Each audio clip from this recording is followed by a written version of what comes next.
ನಾನು ಕೆಲವು ಗಿಡಮೂಲಿಕೆಗಳನ್ನ ತೋರಿಸ್ತೀನಿ, ಅದನ್ನ ನಿಮಗೆ ನೀವಾಗ ಮಾಡ್ಕೊಳ್ಳಿ. ಹೆವಿ ಮೆಟಲ್ಸ್ ಇರ್ತಾವೆ ಗಿಡಗಳಲ್ಲಿ ಅಂತ. ಪುರಾಣ ಪುರುಷರಿಂದ ಹಿಡಿದು ಇವತ್ತಿನವರೆಗೂ ಬದುಕ್ತಾ ಇರೋದು ನಾವು ಆಯುರ್ವೇದದ ಮೇಲೆನೆ. ಎಜುಕೇಟೆಡ್ ಅಂತ ಮಾತ್ರಕ್ಕೆ ದೊಡ್ಡ ಮಹಾನ್ ವ್ಯಕ್ತಿಗಳಲ್ಲ ಅವರು. ಬಹಳಷ್ಟು ಜನಗಳಲ್ಲಿ 4 ಥರ ಈ ಥರ ಫೈಲ್ಸ್ ಇರ್ತವೆ. ಅದರ ಜೊತೆಗೆ ಗೂದೆ ರೋಗ ಅಂತ ಬರುತ್ತೆ.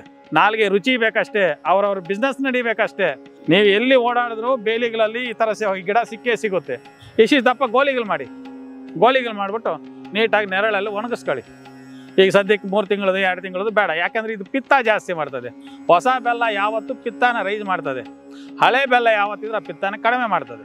ಈ ಥರ ಬಳಸ್ತಾ ಬಂದಾಗ ಏನಾಗುತ್ತೆ ಅಂತಂದರೆ ನಿಮ್ಮಲ್ಲಿರ್ತಕ್ಕಂಥ ಗುದಸ್ಥಾನದಲ್ಲಿರ್ತಕ್ಕಂಥ ಫೈಲ್ಸ್ ಯಾವುದೇ ಇರಲಿ ಕಡಿಮೆ ಆಗ್ತಾ ಬರ್ತದೆ.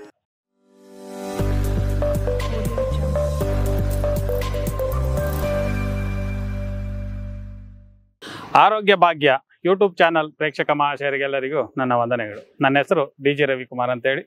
ನಾನು ಗುರು ಪರಂಪರೆಯಿಂದ ವಿದ್ಯೆ ಕಲಿತು ಇವತ್ತು ನಾನು ವೈದ್ಯ ಮಾಡ್ತಾ ಬರ್ತಾ ಇದ್ದೆ. ನಿಮ್ಮಲ್ಲಿ ದೀರ್ಘಕಾಲಿಕ ಸಮಸ್ಯೆಗಳು ಏನಾದರೂ ಇದ್ರು ಅಥವಾ ಸ್ಟಾರ್ಟಿಂಗ್ ಸ್ಟೇಜಲ್ಲಿ ಇರ್ತಕ್ಕಂಥ ಸಮಸ್ಯೆಗಳು ಏನಾದರೂ ಇದ್ರು ನೋಡಿ, ನಾನು ಕೆಲವು ಗಿಡಮೂಲಿಕೆಗಳನ್ನ ತೋರಿಸ್ತೀನಿ, ಅದನ್ನು ನಿಮಗೆ ನೀವಾಗ ಮಾಡ್ಕೊಳ್ಳಿ. ಯಾವುದೇ ಸಮಸ್ಯೆ ಇರೋದಿಲ್ಲ. ಗಿಡಮೂಲಿಕೆಗಳಿಂದ ಕೆಲವರು ಹೇಳ್ತಾರೆ ಹೆವಿ ಮೆಟಲ್ಸ್ ಇರ್ತಾವೆ ಗಿಡಗಳಲ್ಲಿ ಅಂತವ್ರು ನಾನು ಕೇಳೋದು ಒಂದೇ ಉತ್ತರ, ಅದು ಯಾವುದೋ ಮೆಟಲ್ ತೆಗೆದು ತೋರ್ಸಪ್ಪ ಒಂದ್ಸರಿ ನೋಡ್ತೀನಿ. ಗಿಡಗಳಲ್ಲಿ ಕೆಲವು ಕಾಮೆಂಟ್ಗಳಲ್ಲಿ ಇಕ್ಕಿರ್ತಾರೆ ಈ ಗಿಡಗಳಲ್ಲೆಲ್ಲ ಹೆವಿ ಮೆಟಲ್ಸ್ ಇರ್ತವೆ ಅಂತ. ಒಂದೇ 1 ಗ್ರಾಮ್ ಅಷ್ಟು ಮೆಟಲ್ ಇಳಿಸಿ ತೋರಿಸಿ ನನಗೆ. ಅದು ತಪ್ಪು. ನಮ್ಮ ತಾತ ಮುತ್ತಾತರ ಕಾಲದಿಂದಲೂ ದೀರ್ಘಕಾಲಿಕ ಅಂದರೆ ಪುರಾಣ ಪುರುಷರಿಂದ ಹಿಡಿದು ಇವತ್ತಿನವರೆಗೂ ಬದುಕ್ತಾ ಇರೋದು ನಾವು ಆಯುರ್ವೇದದ ಮೇಲೆನೆ. ದಿನ ಬೆಳಗಾದ್ರೆ ಬೆಳಗಿಂದ ಸಾಯಂಕಾಲದವರೆಗೂ ತಿಂತಕ್ಕಂಥ ಆಹಾರ ಪದಾರ್ಥಗಳು ಗಿಡಮೂಲಿಕೆಗಳಿಂದ ತಿಂತಾ ಇದೀವಿ ಹೊರತು ಕೆಮಿಕಲಿಂದ ಅಲ್ಲ. ಅದನ್ನ ಫಸ್ಟ್ ಮೊದಲನೇದಾಗಿ ಎಜುಕೇಟೆಡ್ ಅಂತ ಮಾತ್ರಕ್ಕೆ ದೊಡ್ಡ ಮಹಾನ್ ವ್ಯಕ್ತಿಗಳಲ್ಲ ಅವರು ಗೊತ್ತಿಲ್ಲದೆ ಇರತಕ್ಕಂಥ ಸಮಸ್ಯೆಗಳು ಬಹಳಷ್ಟು ಇದ್ದಾವೆ. ಅವರು ಗೊತ್ತಿಲ್ಲದೆ ಇರತಕ್ಕಂಥ ಯೋಗಗಳು ಅಂದರೆ ವೈದ್ಯ ಆಗಬಹುದು, ವಿಚಿತ್ರವಾದ ಸಮಸ್ಯೆಗಳಾಗಬಹುದು, ಜಗತ್ತಲ್ಲಿ ವಿಸ್ಮಯಗಳಾಗಬಹುದು, ಎಲ್ಲ ಪ್ರತಿಯೊಂದು ಎಜುಕೇಟೆಡ್ ಅಂತ ಏನು ಹೆಸರು ಇಟ್ಕೊಂಡಿದ್ದಾರೋ ಅವ್ರಿಗೆ ಗೊತ್ತಿಲ್ಲದೆ ಇರತಕ್ಕಂಥ ಪ್ರಪಂಚ ಬಹಳಷ್ಟಿದೆ. ಅವ್ರು ಕಲ್ತಿರೋದು ಸಾಸಿವೆ ಕಾಳಷ್ಟು, ಇನ್ನು ಬಹಳಷ್ಟು ಕುಂಬಳಕಾಯಿ ಅಷ್ಟು ಬಿದ್ದಿದೆ. ನಾವೇ ಬುದ್ಧಿವಂತರು ಅಂತೇಳಿ ಯಾವುದೇ ಕಾರಣಕ್ಕೂ ಕಾಮೆಂಟ್ಗಳು ಇಕ್ಬೇಡ್ರಿ. ಕಾಮೆಂಟ್ಗಳು ಇಡೋಕೆ ಮೊದಲು ಯೋಚನೆ ಮಾಡಿಡಿ, ಇದು ಏನು ಎತ್ತ ಅಂತ. ನಿಮ್ಮ ತಾತ ಮುತ್ತಾತರ ಕಾಲದಿಂದಲೂ ಗಿಡಮೂಲಿಕೆಗಳು ತಿಂದು ಆರೋಗ್ಯನ 100-150 ವರ್ಷ 200 ವರ್ಷ ಬದುಕಿದ್ರು. ಮತ್ತೆ ಈಗ ಯಾಕೆ 60 ವರ್ಷಕ್ಕೆ 50 ವರ್ಷಕ್ಕೆ ಸಾಯ್ತಾವ್ರ ಜನಗಳು? ಅದನ್ನ ಅರ್ಥ ಆಗ್ತಾ ಇಲ್ವ ಯಾರಿಗೂ? ಫಸ್ಟ್ ಅರ್ಥ ಮಾಡ್ಕೊಳ್ಳಿ. ಇವತ್ತಿನ ವಿಷಯ ನೋಡಿ, ಆಸ್ಪತ್ರೆಯಲ್ಲಿ ನೀವು ಹೋಗಿ ಇವತ್ತು ಬನ್ನಿ ನಾಳೆ ಬನ್ನಿ ತಿಂಗಳಾರ್ಗಟ್ಲೆ ವರ್ಷಾಂಗಟ್ಲೆ ಸುತ್ತಿಸ್ತಾ ಇರ್ತಾರೆ. ಆದರೆ ಗಿಡಮೂಲಿಕೆಗಳು ಹಂಗಲ್ಲ. ಇಷ್ಟು ನಿರ್ದಿಷ್ಟವಾದ ಸಮಯ ಅಂತ ಇರುತ್ತೆ, ಅಷ್ಟು ಒಳಗಡೆ ನಿಮ್ಮ ಕಾಯಿಲೆಯನ್ನು ವಾಸಿ ಮಾಡ್ತವೆ. ಇವತ್ತಿನ ವಿಷಯ ಏನಪ್ಪಾ ಅಂತಂದ್ರೆ ನೋಡಿ, ಫೈಲ್ಸ್. ಬಹಳಷ್ಟು ಜನಗಳಲ್ಲಿ 4 ಥರ ಈ ಥರ ಫೈಲ್ಸ್ ಇರ್ತವೆ. ಅದನ್ನ ಮೊದಲನೇದಾಗು ಇಂಟೀರಿಯಲ್ ಫೈಲ್ಸ್ ಅಂತ ಕರೀತಾರೆ. ಒಳಗಡೆ ಇರ್ತಕ್ಕಂಥ ಮೊಳಕೆಗಳು ಅಥವಾ ಆಚೆಗಡೆ ಇರ್ತಕ್ಕಂಥ ಮೊಳಕೆಗಳು ಅಥವಾ ಬಿರುಕುಗಳು ಬಿಟ್ಕೊತಾ ಇರ್ತದೆ. ಗುದಸ್ಥಾನದ ಸುತ್ತು ಕ್ರಾಕ್ಸ್ ಟೈಪ್ ಬಿಟ್ಕೊತಾ ಇರ್ತದೆ, ಅದಾಗಬಹುದು. ಪ್ರೆಸರ್ಸ್ ಅಂತ ಕರೀತಾರೆ, ಅದಾಗಬಹುದು. ಅಥವಾ ಪಿಸ್ಟುಲ ಅಂದ್ರೆ ಗುದಸ್ಥಾನದ ಪಕ್ಕದಲ್ಲಿ ಒಂದು ಹೋಲ್ ರಂಧ್ರ ಬೀಳುತ್ತೆ, ಅದನ್ನ ಬಗಂಧರ ಅಂತ ಕರೀತಾರೆ. ಅದನ್ನ ಪಿಸ್ಟುಲ ಅಂತ ಕರೀತಾರೆ ಇಂಗ್ಲಿಷಲ್ಲಿ. ಈ ಬಗಂಧರ ಒಂದಿದ್ರೆ ಒಂದು ಬಗಂಧರ ಅಂತ ಬರುತ್ತೆ, ಅದೇ 2 ಇದ್ರೆ ಮತ್ತೆ ಚೇಂಜ್ ಆಗುತ್ತೆ, ಅದನ್ನ ವಲ್ಮಿಕ ಬಗಂಧರ ಅಂತ ಕರೀತಾರೆ. ಈ ರೀತಿ ಬಹಳಷ್ಟು ರೀತಿಯಲ್ಲಿ ಇರ್ತಕ್ಕಂಥ ಒಂದು ಫೈಲ್ಸ್. ಅದರ ಜೊತೆಗೆ ಗೂದೆ ರೋಗ ಅಂತ ಬರುತ್ತೆ. ಕಾರಣ ಹೆಂಗಂದ್ರೆ ಗುದಸ್ಥಾನದಿಂದ ಒಳಗಡೆಯಿಂದ ಆಚೆಗಡೆಗೆ ಬುಡ್ಡೆಗಳ ಥರ ಉಬ್ಕೊಂಡ್ಬಿಡ್ತದೆ. ಕೆಲವರಿಗೆ ಮಲಬದ್ಧತೆ ಇರ್ತಕ್ಕಂಥದ್ದು ಬಹಳಷ್ಟು ಸಮಸ್ಯೆಗಳು ಇರ್ತವೆ. ಇಂಥವ್ರು ಯಾರಾದರೂ ಇದ್ರೆ ನೋಡಿ, ಮೊದಲನೇ ಸ್ಟೇಜಲ್ಲಿ ಇದ್ದಾಗ ನಾನು ಹೇಳಿರ್ತಕ್ಕಂಥ ರೆಮಿಡಿನ ನಿಮಗೆ ನೀವಾಗ ಮಾಡ್ಕೊಳ್ಳಿ. ಅಕಸ್ಮಾತ್ ನಿಮ್ಗೆ ಆಗದೇ ಇದ್ದ ಪಕ್ಷದಲ್ಲಿ ತದನಂತರ ನನಗೆ ಕಾಲ್ ಮಾಡಿ. ಅಲ್ಲಿವರೆಗೂ ದಯವಿಟ್ಟು ನಿಮ್ಮ ಸಮಸ್ಯೆನ ನೀವೇ ಬಗೆಹರಿಸ್ಕೊಳ್ಳಿ.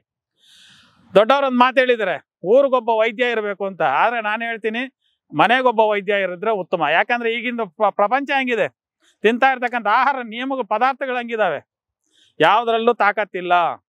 ನಾಲ್ಗೆ ರುಚಿ ಬೇಕಷ್ಟೇ, ಅವ್ರವ್ರ ಬಿಸ್ನೆಸ್ ನಡಿಬೇಕಷ್ಟೇ, ಅವ್ರವ್ರ ಬಿಸ್ನೆಸ್ಸು ಅವ್ರವ್ರ ಒಂದು ಆದಾಯ ಬರಬೇಕು, ಅದಕ್ಕೋಸ್ಕರ ನಾನು ಮಾಡ್ತಾ ಇದ್ದಾರೆ. ಅದರಿಂದ ನಾನು ಹೇಳೋದೇನೆಂದರೆ, ಬಿಸ್ನೆಸ್ ನನಗೆ ಕೊಡಬೇಡಿ ಅಂತ ನಾನು ಕೊಡಿ ಅಂತ ನಾನು ಕೇಳ್ತಿಲ್ಲ. ಆದರೆ ನಿಮ್ಗೆ ನೀವಾಗ ಮಾಡ್ಕೊಂಡಾಗ ಮನೆಗೊಬ್ಬ ವೈದ್ಯ ಇರ್ತಾನೆ, ಯಾವುದೇ ಸಮಸ್ಯೆ ಇದ್ರು. ಇವತ್ತಿನ ವಿಷಯ ಆ ಫೈಲ್ಸ್ಗೇನು ಮಾಡ್ಕೋಬೇಕು ಅಂತಂದರೆ ನೋಡಿ, ಇದು ಬೇಲಿ ಗಿಡ. ಇದನ್ನ ಅಂಟ್ರಾಣಿ ಗಿಡ ಅಂತ ಕರೀತಾರೆ, ಬಹಳಷ್ಟು ಹೆಸರುಗಳಲ್ಲಿ ಕರೀತಾ ಇರ್ತಾರೆ. ನೋಡಿ, ಇದು ಬೇಲಿ ಗಿಡ ಎಲ್ಲಾ ಕಡೆ ಸಿಗುತ್ತೆ. ನೀವು ಎಲ್ಲಿ ಓಡಾಡಿದ್ರು ಬೇಲಿಗಳಲ್ಲಿ ಈ ತರ ಗಿಡ ಸಿಕ್ಕೇ ಸಿಗುತ್ತೆ. ಇದನ್ನ ಏನ್ ಮಾಡ್ತೀರಂದ್ರೆ, ನೋಡಿ, ಚೆನ್ನಾಗಿರ್ತಕ್ಕಂಥ ಎಲೆಗಳು ಅಂದ್ರೆ ಸ್ವಲ್ಪ ಬಲ್ತಿರಬಾರ್ದು, ಎಳೆದಾಗಿರ್ತಕ್ಕಂಥ ಎಲೆಗಳನ್ನ ನೀಟಾಗಿ ಒಂದು 100 ಗ್ರಾಮ್ ಅಷ್ಟು ಶೇಖರಣೆ ಮಾಡ್ಕೊಳ್ಳಿ. ನೀಟಾಗಿ ಸ್ವಲ್ಪ ನೀರು ಹಾಕ್ಬಿಟ್ಟು ತೊಳೆದ್ಬಿಡಿ. 100 ಗ್ರಾಮ್ ಅಷ್ಟು ಶೇಖರಣೆ ಮಾಡ್ಕೊಂಡು ನೀಟಾಗಿ ತೊಳೆದ್ಬಿಟ್ಟು ಒಂದು ಕಾಟನ್ ಬಟ್ಟೆ ತಗೊಂಡು ನೀಟಾಗಿ ಒರೆಸ್ಕೊಳ್ಳಿ. ಒರೆಸ್ಕೊಂಡು ಪಕ್ಕಕ್ಕೆ ಇಟ್ಕೊ, ಸ್ವಲ್ಪ ಹೊತ್ತು ಆರೋಗ್ಬಿಡಿ, ನೀರಿನ ಅಂಶ ಪೂರ್ತಿ ಹೋಗ್ಬೇಕು. ಆರೋಗ್ಬಿಟ್ಟು ಹಳೆಯ ಬೆಲ್ಲ, 2 ವರ್ಷದ ಬೆಲ್ಲ ಆಗಿದೆ. ಈಗ ಸದ್ಯಕ್ಕೆ 3 ತಿಂಗಳದು 2 ತಿಂಗಳದು ಬೇಡ, ಯಾಕಂದ್ರೆ ಇದು ಪಿತ್ತ ಜಾಸ್ತಿ ಮಾಡ್ತದೆ. ಹೊಸ ಬೆಲ್ಲ ಯಾವತ್ತು ಪಿತ್ತನ ರೈಸ್ ಮಾಡ್ತದೆ, ಹಳೆ ಬೆಲ್ಲ ಯಾವತ್ತಿದ್ರೆ ಆ ಪಿತ್ತನ ಕಡಿಮೆ ಮಾಡ್ತದೆ. ಈ ರೀತಿ ಕೆಲವು ಪದ್ಧತಿಗಳದ ಆಹಾರ ನಿಯಮಗಳು ಅಂತ ಕರೀತಾರೆ ಅದನ್ನ. ಹಳೆಯದಾಗಿರ್ತಕ್ಕಂಥ 1 ವರ್ಷ ಮೇಲ್ಪಟ್ಟಿರ್ತಕ್ಕಂಥ ಬೆಲ್ಲ ತಗೊಂಡು ಸಮ ಪ್ರಮಾಣದಲ್ಲಿ, ಇದು 100 ಗ್ರಾಮ್ ಇದೆ, ಅದು 100 ಗ್ರಾಮ್ ಚೆನ್ನಾಗಿ ಕುಟ್ಟುಬಿಟ್ಟು ಎರಡು ಚೆನ್ನಾಗಿ ಅರೆದ್ರೆ ಪೇಸ್ಟ್ ಥರ ಆಗುತ್ತೆ. ಇಷ್ಟು ದಪ್ಪ ಗೋಲಿಗಳು ಮಾಡಿಬಿಟ್ಟು ನೀಟಾಗಿ ನೆರಳಲ್ಲಿ ಒಣಗಿಸ್ಕೊಳ್ಳಿ. ಒಣಗಿಸ್ಬಿಟ್ಟು ಬೆಳಗ್ಗೆ 1, ಮಧ್ಯಾಹ್ನ 1, ರಾತ್ರಿ 1, ಈ ರೀತಿ ಪ್ರತಿನಿತ್ಯ ಒಂದು 11 ದಿನ 21 ದಿನ ಈ ಥರ ತಗೊಳ್ಳಿ. ಸ್ಟಾರ್ಟಿಂಗ್ ಸ್ಟೇಜಲ್ಲಿ ಇರ್ತಕ್ಕಂಥವ್ರು ಯಾರಿಗೇ ಆಗಲಿ ಫೈಲ್ಸು ಈ ಥರ ಬಳಸ್ತಾ ಬಂದಾಗ ಏನಾಗುತ್ತೆ ಅಂತಂದರೆ, ನಿಮ್ಮಲ್ಲಿರ್ತಕ್ಕಂಥ ಗುದಸ್ಥಾನದಲ್ಲಿರ್ತಕ್ಕಂಥ ಫೈಲ್ಸ್ ಯಾವುದೇ ಇರಲಿ ಕಡಿಮೆ ಆಗ್ತಾ ಬರ್ತದೆ.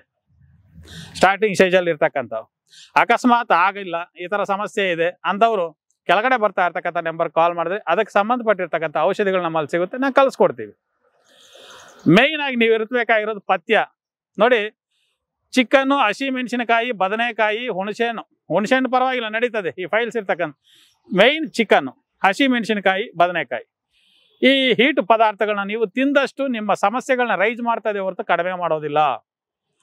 ಆದ್ದರಿಂದ ಈ ಹೀಟ್ ಪದಾರ್ಥಗಳನ್ನ ಬಿಟ್ಟು ಮಜ್ಜಿಗೆ, ಹಾಲು, ತುಪ್ಪ, ಮೊಸರು ಇಂಥವೆಲ್ಲ ಚೆನ್ನಾಗಿ ತಿಂತಾ ಬಂದಾಗ ಏನಾಗುತ್ತೆ ಅಂತಂದ್ರೆ ಮೋಷನ್ಸ್ ಫ್ರೀ ಆಗುತ್ತೆ.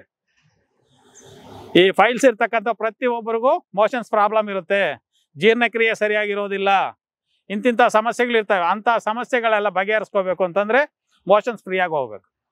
ಫ್ರೀಯಾಗಿ ಹೋಗ್ಬೇಕಂದ್ರೆ ಏನು ಮಾಡಬೇಕು? ಹಾಲು, ತುಪ್ಪ, ಮೊಸರು, ಮಜ್ಜಿಗೆ ಇಂಥವೆಲ್ಲ ಚೆನ್ನಾಗಿ ತಿನ್ನಿ. ರಾತ್ರಿ ಹೊತ್ತು ಹಣ್ಣುಗಳು ಹೆಚ್ಚಿಗೆ ತಿನ್ನಿ, ಪರಂಗಿ ಹಣ್ಣು ಆಗ್ಬೋದು, ಯಾವುದೇ ಆಗಲಿ ತಿನ್ನಿ. ಅದ್ರ ಜೊತೆಗೆ ಕೆಲವು ಸುವರ್ಣಗಡ್ಡೆ ಅಂತ ಸಿಗುತ್ತೆ ಅಂಗಡಿಗಳಲ್ಲಿ, ಅದನ್ನು ಬಳಸಿದಾಗ ಈ ಫೈಲ್ಸ್ ಅನ್ನೋದು ಕ್ಲಿಯರ್ ಆಗಿ ಹೋಗ್ತಾ ಇರ್ತದೆ. ಈ ಒಂದು ರೆಮಿಡಿನ ನಿಮಗೆ ನೀವು ಮಾಡ್ಕೋಬೇಕು ಅಂತ ತಿಳಿಸ್ತಾ ಈ ವಿಡಿಯೋ ಮುಗಿಸ್ತಾ ಇದ್ದೀನಿ. ನಮಸ್ಕಾರ.